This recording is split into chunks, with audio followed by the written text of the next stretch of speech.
In order to use it, you need 3 things: a fine liner brush, a bit of water, and of course, your Meteor liner.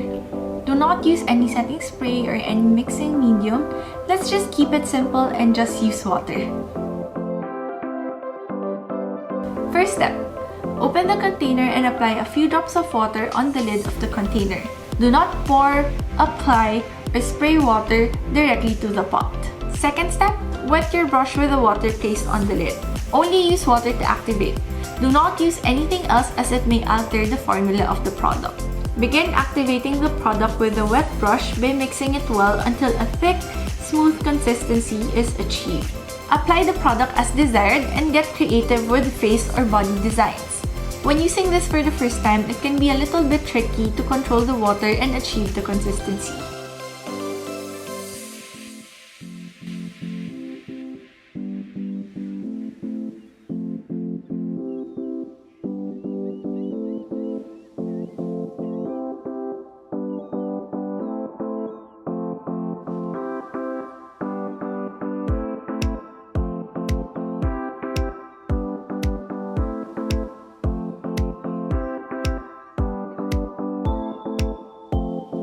But don't worry, as with everything else, all you need is practice.